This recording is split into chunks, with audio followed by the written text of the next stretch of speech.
reading today is from Psalms 51. Have mercy on me, O God, according to your steadfast love. Blot out my transgressions, wash me thoroughly from my iniquity, and cleanse me from my sin. For I know my transgressions, and my sin is ever before me.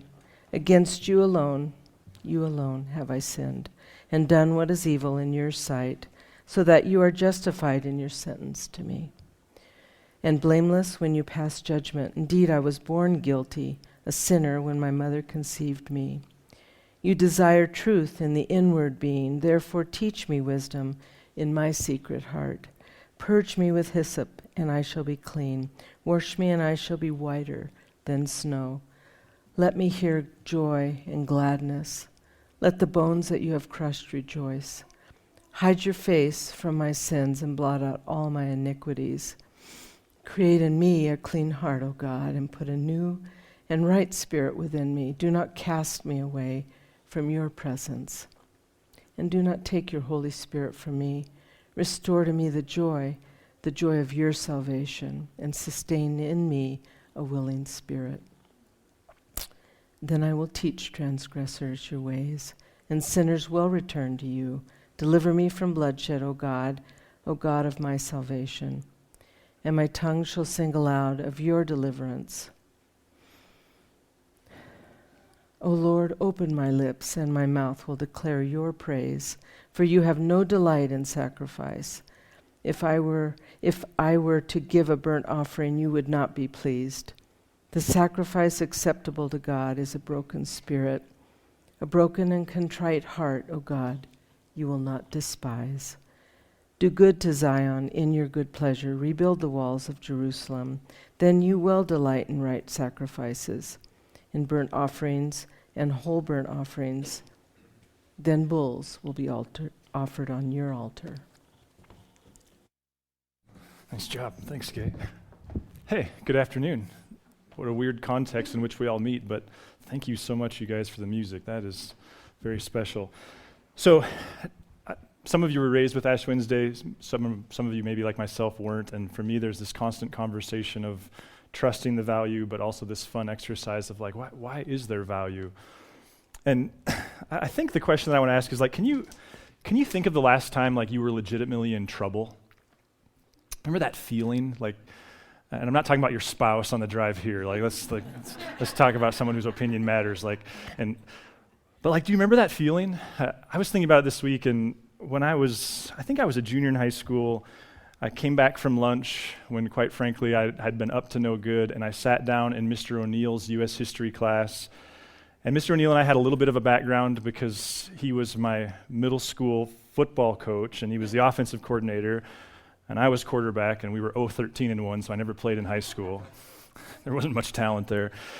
But we developed a relationship in middle school, and so I had him in high school, and in hindsight, you know, you can see yourself in hindsight in ways you couldn't when you were there. I can see in hindsight, like, I was that kid who had kind of gone off the rails, whose parents had got divorced, who, you know, I'm not trying to make myself a victim, but just who wasn't making good decisions, and I'd been up to no good at lunch, and I sat in his class, and I remember, I think it was like a few minutes into class, but I don't remember what the chronology was, but I remember there was this point where he just looked up at me and he goes, "Hey, Adam."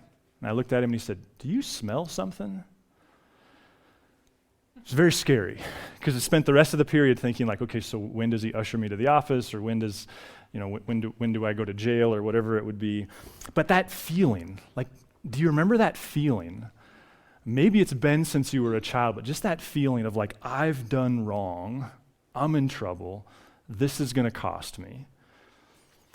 And I know that's not a desirable feeling, but part of where Ash Wednesday's landing for me right now is this realization of the older I get, the more privilege I gain, like the less frequent I have that feeling. I mean, it's been a long time since anybody told me I had done wrong, or I was out of line, or I'd misbehaved. I mean, I can tell myself that with great regularity, but it's been a while. And I wonder if part of the value of Ash Wednesday is this kind of stern reminder to a people, and we're going to explore this a little more on Sunday, to people who aren't necessarily used to seeing God through this lens of his sternness, But I do wonder if there's some value of being reminded, like we are under authority. Like we're not the boss. That Jesus, when he says things like, that every word you utter, you'll answer to God for what you've said, like that's not just, he's not just playing games there. It's not just a cute illustration. It's not hyperbole. Like it's literal.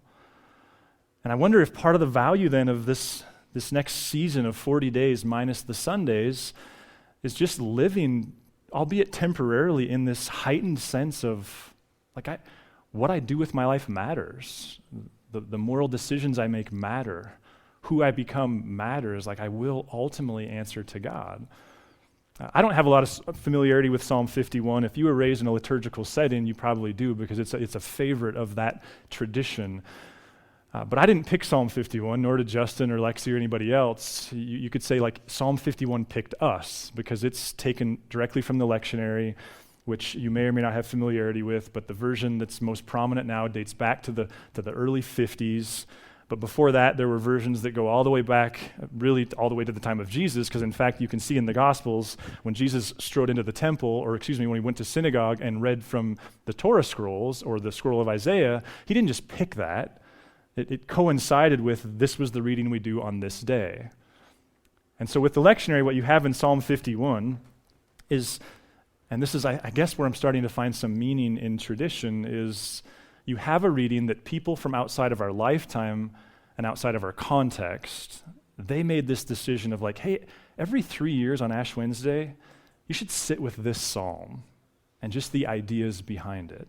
And listen even to the superscription that this psalm starts with. I had Gay skip that, but this, if you're familiar with the book of Psalms, oftentimes they'll tell you something about the author or the context, and in this case we get that from Psalm 51, and it says this: "To the leader, a psalm of David, when the prophet Nathan came to him, and he had gone into Bathsheba." Now, first of all, this reminds me that part of what gives me so much confidence that this way of Jesus is real and true and the best way to be human is the Bible is so honest with its hero's flaws. You're probably aware that what this is referring to is when David committed adultery with Bathsheba, and the extent to which that was consensual, and there's all these kind of different tangents that we can take on this. Some would say it was rape, others not so much. But what does matter, what we do know, is that David was the king of Israel, and he committed adultery. And I do wonder if part of the value then of this psalm is going, what does it tell us?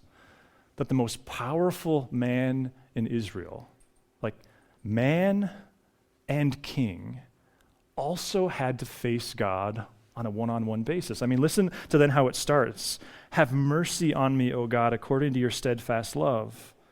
According to your abundant mercy, blot out my transgressions." Just imagine today a head of state talking this way. "Wash me thoroughly from my iniquity and cleanse me from my sin." Imagine a father or a spouse, anybody of power. "For I know my transgression, and my sin is ever before me. Against you, you alone have I sinned and done what is evil in your sight, so that you are justified in your sentence and blameless when you pass judgment." What are these people, those who give us this, and it's not that I don't believe it comes from the Holy Spirit as well, but it also comes through a community. What do they want us to know about God that they would preserve this song, this psalm? What does it tell us that this man also had to deal personally with his sin? In fact, if you fast forward to verse 16, there's something that I think could easily be construed as temple deconstruction, but I'm not convinced that's what's happening here. It says this: "For you have no delight in sacrifice. If I were to give you a burnt offering, you would not be pleased." Now here he's referring to this one of the sacrifices that would have been offered in the temple every day. And what's he saying? I don't just get to hide underneath that. Theologically, you might say, atonement for sin was being made every day in the temple. And here you have the king of Israel going, but even that, I can't just hide under that. Part of what I love about the lectionary is the way that it curates Christ to us, if you take the summary of the readings. And I think there's a parallel here for us as Christ followers. What would it be, 46 days from now, we will celebrate Easter Sunday. What are we celebrating? The death and resurrection of the Messiah. What are we leaning into? The forgiveness of God. And yet I wonder, because I know this is the way I'm prone, and we're going to explore this more on Sunday. I rarely confess anything to God because I live under this perpetual liberation of the cross. But what does it mean that David, there were sacrifices offered in the temple every day for his sin, and yet still the most powerful human in Israel found meaning and responsibility in getting one-on-one with God in his stuff. I've referenced, and I probably will continue to for a while, a friend challenged a book group that I'm in, challenged us to read G.K. Chesterton's book Orthodoxy. And I both highly recommend it and suggest that you do it not in a couch, but at a desk. It's thick reading, but I think really important. But part of what I love about what Chesterton says, what's resonating for me, is he argues that perhaps the best apologetic, I think I put the best, but one of the apologetics that drew him to Christ. This book was written in 1908. It was instrumental in C.S. Lewis's coming to faith. Some would say that had this book been listened to, both World War I and World War II could have been avoided because it kind of saw coming some of the mayhem that was boiling up in humanity. But he says part of the apologetic that drew him to Christ later in his life was that Christianity does paradox better than any other way of being human. And he goes on to say there's lots of ways that do mercy really well, and there's lots of ways that what he calls that do severity very well, but Christianity does both.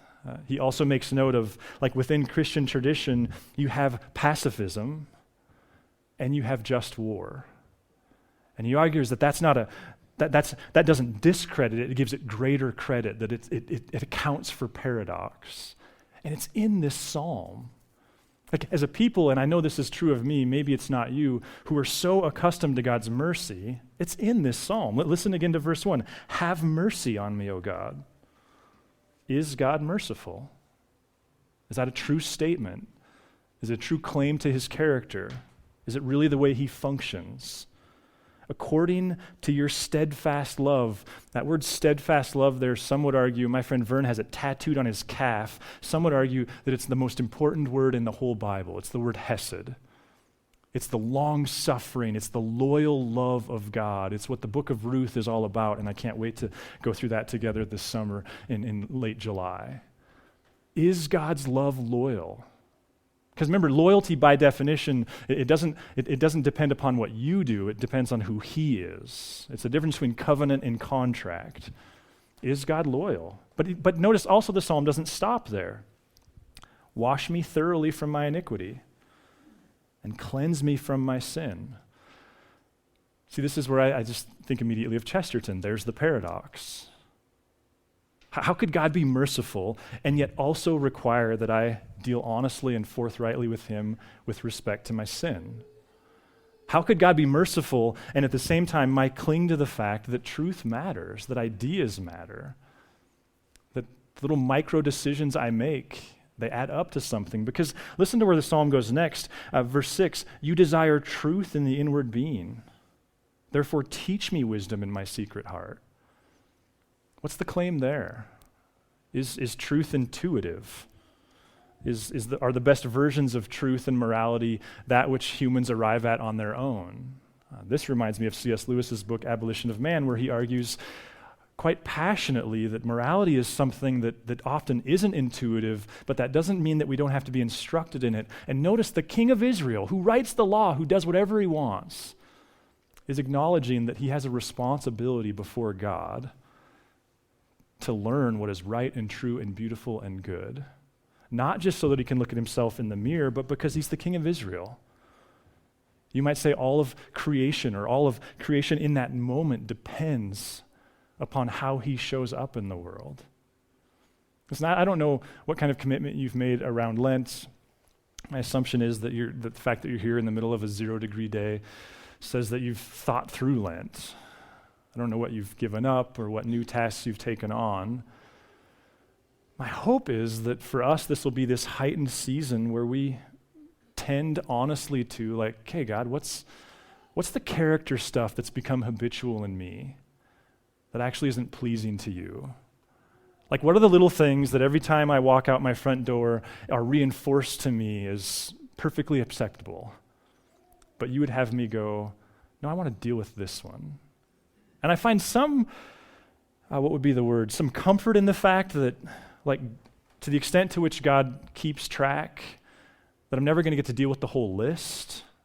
I doubt that I'll live that long. I feel some comfort in the fact that God constantly is identified as a shepherd and a leader and a teacher and a coach, one whose yoke is easy and burden is light, because that tells me that what God's going to bring to you is just the next right thing. Now, you don't have to burden yourself with being perfect. Well, maybe you should burden yourself with it, but you're not going to get there, and you don't have to work through the whole list, just whatever God's highlighting on said list. That in this season, there's value in a culture as permissive as our own to just sit with, at the end of the day, I'm accountable. Listen to the way David gets to later on. He says, "Create in me a clean heart, O God, and put a new and right spirit within me. Do not cast me from your presence. Do not take your Holy Spirit from me. Restore to me the joy of your salvation and sustain in me a willing spirit." Part of what we're going to work on is that there's 40 days of Lent and there's 50 days of Easter.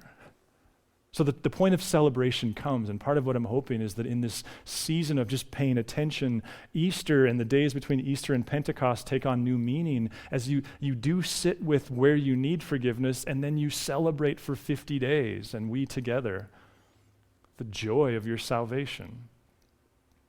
You know, I'm reminded John in his gospel, I believe in the first chapter, in describing Jesus, he said he's full of grace and truth. Like, there's the paradox. And later, after having stooped down in the dirt and had that interaction with the woman caught in adultery, remember what he said to her? "Woman, neither do I condemn you." There's the mercy. "Now go and leave your life of sin." Is it something we even believe in? And if so, what's the next stuff? And I think it's important also to remember, because it's not entirely about you.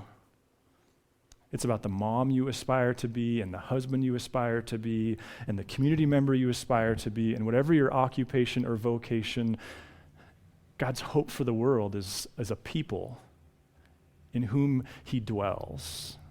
And so we do this refining work to serve people.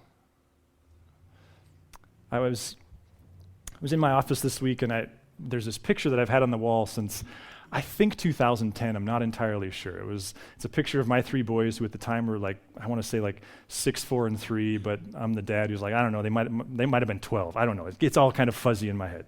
They're clearly young. It's a picture it's been in my office. My wife gifted it to me pretty early in the Narrate days. So it's the type of thing that I look at all the time but rarely see, if you know what I mean. And last week, I think it was last Friday, as I was starting to just sit with kind of putting thoughts together for this, there was this moment where I looked at the picture, and it felt a little surreal. Like, my oldest doesn't live at home anymore. He's in an apartment and doing well, and my middle will be a senior next year, and my youngest he's busy and doing neat things. And it just felt surreal. And then there was this moment of like, 12 years ago, like, feels like that. And then it just occurred to me, and I don't mean this to be too morbid, but there was this, like, I'll bet you, like, when the day comes that I do literally stand before the judgment seat of Christ, like, it's going to have that same feeling. Like, man, Lord, I was just 44 years old standing in 326 on Ash Wednesday like yesterday.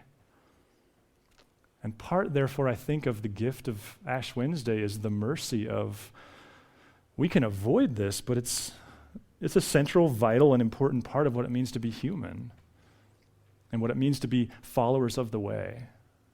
So the band comes back up here. They're going to lead us in a couple more songs. They're going to give you a chance. This rug going out of square is driving me bonkers. They're going to give you a chance to take communion if you want to do that. There's also, some of you will know there's this tradition around Ash Wednesday that is getting ashes on your forehead in the shape of a cross and having just pronounced over you, from dust you came and to dust you shall return. All optional. Communion, of course, is something that we do, that we sit with our need for forgiveness and the reception of it. And I think we sit with that communion is a sacrament. It's a reminder that God gives us his gift, that he fuels his grace, that he gives us his Spirit. So let me pray, and we'll let you do whatever you'd like with that time. God, thanks Thanks for this tradition that we step into, this stream of people who we're trying to be a remnant in a culture and following you.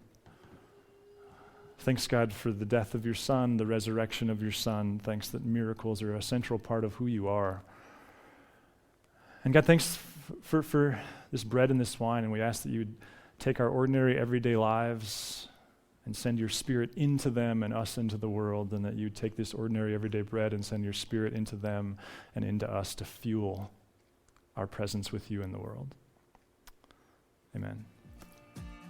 Thanks for listening. If you'd like to learn more about Narrate Church, find us online at narratechurch.org or look us up on Facebook or Instagram.